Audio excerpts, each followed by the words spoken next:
এই টাকাটা পড়লে যেমন শব্দ করবে না, কিন্তু এই টাকাটা আপনি যেখানে নিয়ে যাবেন অবশ্যই কিছু না কিছু ভ্যালুয়েবল জিনিস কিনে আনতে পারবেন। এই টাকাটা আপনি ফেলে দেওয়ার সাথে সাথে শব্দ হবে, কিন্তু এটা দিয়ে আপনি খুব বেশি জিনিস কিনতে পারবেন না। ঠিক তেমনই আপনার লাইফে কিছু কিছু ইম্পর্টেন্ট লোক থাকে যাদেরকে আপনি খুব হালকা মনে করেন, যারা খুব একটা শব্দ করে না, যারা পড়লেও ভাঙে না, শব্দ করে না, খুব একটা আমরা দাম দেই না, মানে খুবই পাতলা মনে হয়।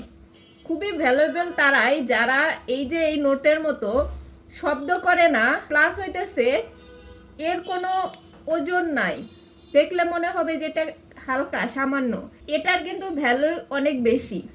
আর এরকম মানুষের অভাব নেই আপনার লাইফে, যাদের ওজন অনেক বেশি কিন্তু বাজেও বেশি।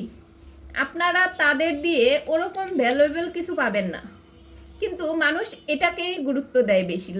রিয়েল লাইফে মানুষ এটাকে গুরুত্ব দেয় বেশি, যারা বেশি বাজে, বেশি কথা বলে, বেশি ওজন দেখায়, তাদেরকে মানুষ ভ্যালু দেয় বেশি বলে এখন বর্তমানে এই যে এই নোটটা ভ্যালু থাকা সত্ত্বেও এটাকে মানুষ খুব কম পছন্দ করে, খুব কম চেনে।